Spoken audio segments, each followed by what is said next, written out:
Hello guys, आज का हमारा टॉपिक है कोल जनजाति। तो आइए वीडियो को शुरू करते हैं। आज का हमारा पहला क्वेश्चन है, मध्य प्रदेश में राज्य स्तरीय कोल जनजाति विकास अभिकरण का गठन कब किया गया? इसका सही जवाब है ऑप्शन नंबर ए, 6 जून 2011 को मध्य प्रदेश में राज्य स्तरीय कोल जनजाति के लिए विकास अभिकरण का गठन किया गया, 6 जून 2011 को। अगला क्वेश्चन है, मध्य प्रदेश की कौन सी जनजाति अपने पूर्वजों की स्मृति में घमसान देव की पूजा करती है? तो यह जनजाति भी है कोल जनजाति, जो अपने पूर्वजों की स्मृति में घमसान देव की पूजा करती है।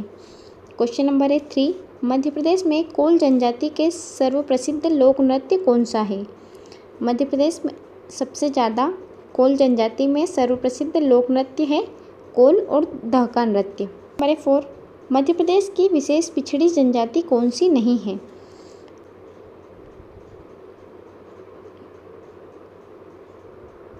केंद्र सरकार द्वारा 75 जनजातियों को विशेष पिछड़ी जनजाति या पीवीटीजी ट्राइब्स के रूप में घोषित किया है, जिसमें से 3 जनजातियां मध्य प्रदेश की है। कौन कौन सी है? बेगा, भारिया और सहरिया। बेगा, भारिया और सहरिया, यह तीनों विशेष रूप से पिछड़ी जनजाति है, जबकि कोल इन सबसे अलग है। कोल पिछड़ी जनजाति में शामिल नहीं है, इसलिए इसका सही जवाब होगा ऑप्शन नंबर ए, क्योंकि पूछा है कि विशेष पिछड़ी जनजाति कौन सी नहीं है, इसलिए इसका सही जवाब होगा ऑप्शन नंबर ए, कोल जनजाति। अगला क्वेश्चन है क्वेश्चन नंबर 5, निम्नलिखित में से सत्य कथन कौन सा है? यह मुंडा समूह की अत्यंत प्राचीन जनजाति है, यह सत्य कथन है। दूसरा है, यह ऑस्ट्रिक परिवार की जनजाति है, यह कथन भी सत्य है, इसलिए इसका सही जवाब होगा ऑप्शन नंबर सी। 1 और 2 दोनों कथन सत्य है। क्वेश्चन नंबर है 6, मध्य प्रदेश की कोल जनजाति किस जिले में अपना मूल स्थान मानती है? यह रीवा जिले के फरेंदा या कुराली गांव से अपना संबंध बताती है और वहीं से इनकी उत्पत्ति मानी जाती है। नंबर 7, निम्नलिखित में से कौन सी जनजाति अपना मूल स्थान फरेंदा गांव को मानती है? अभी हमने देखा यह है कोल जनजाति। क्या है क्वेश्चन नंबर 8, निम्नलिखित में से सत्य कथन कौन सा है? पहला क्वेश्चन है, मिर्ज़ापुर की कोल जनजाति अपना मूल निवास स्थान बर्दी राजा क्षेत्र के कुराली गांव को मानती है, ये कथन सत्य है। दूसरा है, सिंह बोगा व ओटबोरम की कथा कोल से संबंधित है, यह कथन भी सत्य है। तीसरा कथन है, पौराणिक आख्यानों में कोल जनजाति की उत्पत्ति असग के पुत्र वेन से हुई है, यह कथन भी सत्य है, इसलिए इसका सही जवाब होगा ऑप्शन नंबर डी, अतः सभी कथन सत्य है। क्वेश्चन नंबर है 9, निम्नलिखित में से कौन सी जनजाति स्वयं को सबरी की संतान मानती है? कोल जनजाति अपने आप को सबरी की संतान मानती है। अगला है क्वेश्चन नंबर 10, निम्नलिखित को सुमेलित कीजिए। रामायण के कोल कोल किरात कहलाते हैं, महाभारत के कोल दैत्य कहलाते हैं और माड़ा के कोल राजा मर्दनिहा से संबंधित है, इसलिए इसका सही जवाब होगा option number A. Question number है 11, किस ग्रंथ में कोल दैत्य का वर्णन मिलता है? कोल दैत्य का वर्णन गार्गी संहिता में मिलता है। अगला है क्वेश्चन नंबर 12, हर होर किस जनजाति के उपनाम है? यह कोल जनजाति के उपनाम है। 13, मध्य प्रदेश की तीसरी सबसे बड़ी जनजाति कौन सी है? तीसरी सबसे बड़ी जनजाति है कोल जनजाति। पहली जनजाति है भील, दूसरी है गोंड, उसके बाद है कोल। कोल का नंबर तीसरे नंबर पे आता है। मध्य प्रदेश की तीसरी बड़ी जनजाति है कोल जनजाति। अगला है क्वेश्चन नंबर 14, 2011 की जनगणना के अनुसार मध्य प्रदेश में कोल जनजाति का प्रतिशत कितना है? कोल जनजाति का प्रतिशत है 7.6%। क्वेश्चन नंबर है 5, रोतेले किस जनजाति की उपजाति है? यह कोल जनजाति की उपजाति है। क्वेश्चन नंबर है 16, कोल जनजाति की उपजातियाँ कौन सी हैं? रोतिया, रौतिया, दसोरा, रेवरिया, यह चारों ही कोल जनजाति की उपजातियां हैं, इसलिए इसका सही जवाब होगा option number D. Question number है 17, निम्न को सुमेलित कीजिए। सतना से संबंधित है कथरिया, शहडोल संबंधित है नरछिहा से, सीधी संबंधित है रेतुआ से और जबलपुर संबंधित है ठकुरिया से। यह कोल इन जिलों में रहने वाले कोलों को इन नामों से जाना जाता है। 18, निम्न को सुमेलित कीजिए। कठोतिया का हो जाएगा सतना जिला, चेथहा का होगा शहडोल, खेरिया का सीधी जिले से संबंधित है और कगवारिया जबलपुर से संबंधित है, इसलिए इसका सही जवाब होगा option number A. Question number है 19, बड़गैया जनजाति किस क्षेत्र में हमें मिलती है? तो यह जनजाति हमें मंडला क्षेत्र में मिलती है।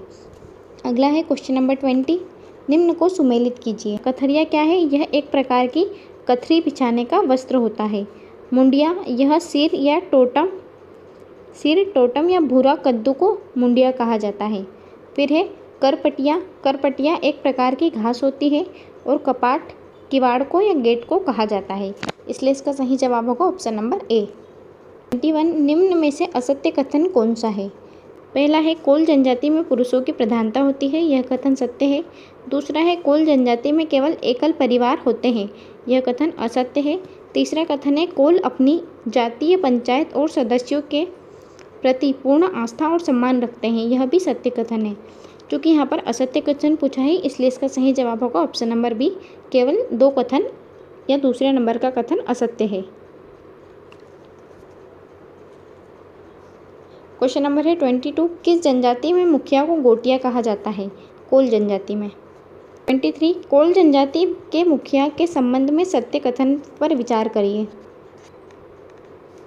पहला है यह गांव का सर्वोच्च प्रशासनिक अधिकारी होता है। दूसरा है इसे चौधरी या महतो कहा जाता है। तीसरा है मुखिया की आज्ञा के बिना न कोई पूजन हो सकता है न कोई त्यौहार मनाया जा सकता है, यह कथन भी सत्य है, इसलिए इसका सही जवाब होगा ऑप्शन नंबर सी, तीनों कथन सत्य है।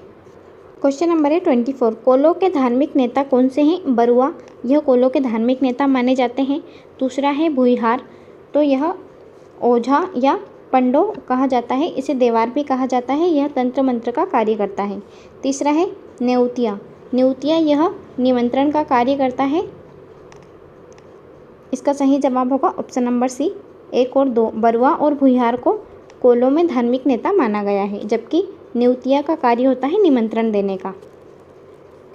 25, किसी भी आपदा के समय कोल जनजाति के सदस्य सलाह मशवरा करते हैं, तो यह बरुआ से सलाह मशवरा करते हैं जो कि उनके धार्मिक नेता है। क्वेश्चन नंबर 26, कोल जनजाति में झाड़ फूँक और जड़ी बूटियों से रोगों का इलाज करने वाला अभी हमने देखा भुईहार कहलाता है। 27, भुईहार के संबंध में सत्य कथन बताइए। कोलों के धार्मिक नेता बरुआ के बाद यह महत्वपूर्ण स्थान आता है, सत्य कथन है। दूसरा है इसका अन्य नाम ओझा, पंडा या देवार होता है। तीसरा है पूजा पाठ अनुष्ठान की विधियों में यह पारंगत होता है, तीनों कथन सत्य है, इसलिए इसका सही जवाब होगा option number D. Question number है 28, कोल जनजाति में शादी समारोह में न्योता देने के लिए कार्य करता है, उसे न्योतिया कहा जाता है। 29, कोल जनजाति की पंचायत क्या कहलाती है? कोल जनजाति की पंचायत गोहिया कहलाती है। 30, कोल पंचायत का मुखिया कौन होता है? कोल पंचायत का मुखिया होता है मुकद्दम। 31, कोल समुदाय से संबंधित कोदई भाजी क्या होती है? यह एक प्रकार का दंड होता है। क्वेश्चन नंबर है 32, कोलों की जातीय पंचायत के संबंध में सत्य कथन चुनिए। यह गोहिया कहलाती है, सत्य है। दूसरा है दंडित व्यक्ति को पूरे गांव व पंच को भोजन देना होता है, यह भी सत्य कथन है। दंड को कोदई भाजी कहा जाता है। अभी हमने देखा ऊपर कोदई भाजी क्या है, यह एक प्रकार का दंड है, तो दंड को कोल कोदई भाजी कहते हैं, यह कथन भी सत्य है। अगला कथन है यदि दंडित व्यक्ति या परिवार पंचायत के निर्णय से अप्रसन्न है तो उसकी बात सुनने के लिए पंचायत पुनः बुलाई जा सकती है, यह कथन भी सत्य है। उपयुक्त चारों कथन सत्य है, इसलिए इसका सही जवाब होगा ऑप्शन नंबर डी। नंबर है 33, निम्न को सुमेलित कीजिए। पहला है कोलिन टोला। कोलिन टोला क्या है? यह कोल जनजाति का एक गांव होता है। दूसरा है कोल्हान, यहाँ पर कोलों की घनी आबादी होती है। तीसरा है मड़िया घास फूस के बने मकान होते हैं। और मदाइन होती है महुआ से बनी मदिरा या शराब, इसलिए इसका सही जवाब होगा option number B. Question number है 34, प्रसव पीड़ा कम करने के लिए कोल कौन से पदार्थ का उपयोग करते हैं? यह आसव मदाइन का उपयोग करते हैं। क्वेश्चन नंबर है 35, कोलों से संबंधित संस्कारों पर चर्चा कीजिए। पहला है शिशु जन्म के 12वें दिन सत्यनारायण की कथा होती है, यह सत्य कथन है। दूसरा है शिशु के 3 वर्ष पश्चात रामनवमी या बसंत पंचमी पर मुंडन होता है, यह कथन भी सत्य है। तीसरा कथन है शिशु की बुआ कच्चे आटे की लोई में बालों को इकट्ठा करती है, यह भी सत्य कथन है, इसलिए इसका सही जवाब होगा option number C. Question number है 36, गोंड धोवा प्रथा किस जनजाति में प्रचलित है? यह कोल जनजाति की प्रथा है। क्वेश्चन नंबर है 37, निम्न में से कौन सुमेलित नहीं है? मागरमाटी, यह क्या है? इस दिन विवाह की शुरुआत होती है, सत्य कथन है। दूसरा है सुवासा, मिट्टी खोदकर टोकरी में डालना सुवासा कहलाता है। तीसरा है मगरोहन चौथरा, यह शादी स्थल नहीं होता है, यह कथन असत्य है, इसलिए इसका सही जवाब होगा ऑप्शन नंबर सी। मगरोहन चौथरा क्या होता है? सुवासा के दौरान जो मिट्टी खोदकर लाई जाती है उससे छोटे छोटे 5 या 7 चूल्हे बनाए जाते हैं। इन चूल्हों को ही मगरोहन चौथरा कहा जाता है, ना कि शादी स्थल को, इसलिए इसका जवाब होगा option number C. Question number है 38, कोल जनजाति किस विवाह को श्रेष्ठ मानती है? कोल जनजाति में मंगनी विवाह को श्रेष्ठ माना जाता है। क्वेश्चन नंबर है 39, मगरोहन क्या है? यह एक प्रकार का विवाह स्तंभ होता है। क्वेश्चन नंबर है 40, निम्नलिखित में से सत्य कथन का चयन कीजिए। कोल महिलाएं गुदना प्रिय होती है। दूसरा है ठोड़ी, बाह, हाथ, पैर पर कोल महिलाएं गुदना अवश्य लिखवाती है। तीसरा है गुदना आदिम जीवन के प्रतीक का चिन्ह है। तीनों कथन सत्य है, इसलिए इसका सही जवाब होगा option number C. Question number है 41, किस पर्व पर कोल जनजाति के लोग हल नहीं चलाते? यह लोग नाग पंचमी पर हल नहीं चलाते हैं। 42, किस पर्व पर बरुआ को देवी भाव आता है? तो यह नवदुर्गा के दौरान होता है। बरुआ इनके धार्मिक नेता होते हैं।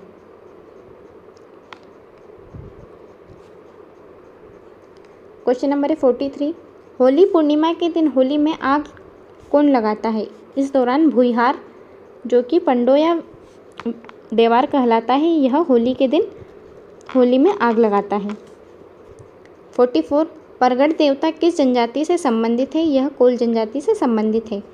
अगला है क्वेश्चन नंबर 45, निम्नलिखित में से कोलों के ग्राम देवता कौन है? ठाकुरदेव कोलों के ग्राम देवता कहलाते हैं। 46, कोल जनजाति मुख्य रूप से निवास करती है। यह रीवा और शहडोल में मुख्य रूप से निवास करने वाली जनजाति है। अगला है 47, निम्न में से कौन सी जनजाति कोयले की खानों में कार्य करती है? तो कोल जनजाति की अर्थव्यवस्था ही कोल खदानों में निर्भर करती है। 48, कोल दहका एवं कोल दहकी किस जनजाति से संबंधित नृत्य है? तो यह कोल जनजाति के नृत्य है। 49, दोतलिया नृत्य और नारदी नृत्य किस जनजाति में प्रचलित है? यह कोल जनजाति के नृत्य है। अगला है क्वेश्चन नंबर 50, ठाकुर देव, बड़का देव, अहिर बाबा, सन्यासी देव किस जनजाति से संबंधित है? तो यह कोल जनजाति के प्रमुख देवता हैं। क्वेश्चन नंबर 51, कोल जनजाति में बरुआ का संबंध किससे होता है? तो यह इनका धार्मिक नेता या धार्मिक गुरु होते हैं।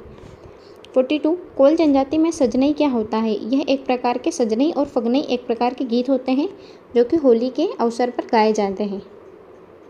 क्वेश्चन नंबर 53, जनजाति और जिला का निम्नलिखित में से कौन सा सही ढंग से मेल नहीं खाता है? पहला है कोल जनजाति सीधी और सिंगरौली में रहती है। अभी हमने देखा यह मुख्य रूप से रीवा और शहडोल में निवास करती है। दूसरा है सहरिया, यह शिवपुरी और ग्वालियर में निवास करती है। तीसरा है भील, धार, झाबुआ और अलीराजपुर में मुख्य रूप से। चौथा है भारिया, यह छिंदवाड़ा, सिवनी और मंडला में पाई जाने वाली जनजाति है, इसलिए इसका सही जवाब होगा ऑप्शन नंबर ए, क्योंकि यहाँ पर असत्य पूछा है। कोल जनजाति रीवा और शहडोल में निवास करती है मुख्य रूप से, ना कि सीधी सिंगरौली में। क्वेश्चन नंबर 54, सही कथन को सुमेलित कीजिए। प्रमुख व्यक्ति और उनसे संबंधित कार्य हमें सुमेलित करना है। पहला है गोटिया या महतो। गोटिया या महतो होता है कोल जनजाति का मुखिया होता है यह। दूसरा है कोलिन टोला, यह टोला बनाकर रहते हैं। तीसरा है गोदनहार, यह कोल जनजाति में गोदना लिखने का कार्य करते हैं। और बरुआ होता है कोलों का धार्मिक नेता, इसलिए इसका सही जवाब होगा option number A. 55, Hartalika Teej के दिन हिंदोली कजली किस जनजाति में पाई जाती है? तो यह कोल जनजाति से संबंधित है। अगला है 56, कोल दहका प्रसिद्ध लोक नृत्य किस राज्य से संबंधित है? कोल दहका नृत्य मध्य प्रदेश की कोल जनजाति द्वारा किया जाने वाला नृत्य है। 57, कोल जनजाति के बारे में दिए गए कथन में से कौन से कथन सत्य है?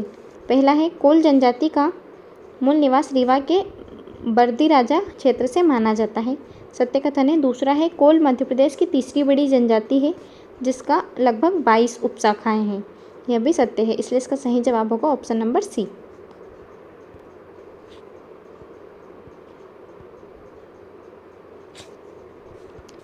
क्वेश्चन नंबर 58, मंगनी विवाह का प्रचलन किस जनजाति में प्रचलित है? यह कोल जनजाति में सबसे प्रचलित विवाह पद्धति है। 59 है सोहार, सोहाग, सजनी और मांगरमाटी मध्य प्रदेश की किस जनजाति द्वारा गाया जाता है? तो यह कोल जनजाति के प्रमुख गीत है। क्वेश्चन नंबर 60, बरहव शिशु जन्म के पश्चात शुद्धिकरण का दिन किस जनजाति में प्रचलित है? तो यह भी कोल जनजाति का प्रचलित दिवस है। 61 है नवाखानी या नए अनाज आने पर मनाया जाने वाला पर्व किस जनजाति से प्रचलित है? तो यह भी कोल जनजाति का प्रमुख पर्व है। और आज का ये हमारा आखिरी क्वेश्चन था। थैंक यू गाइस वीडियो में अंत तक बने रहने के लिए।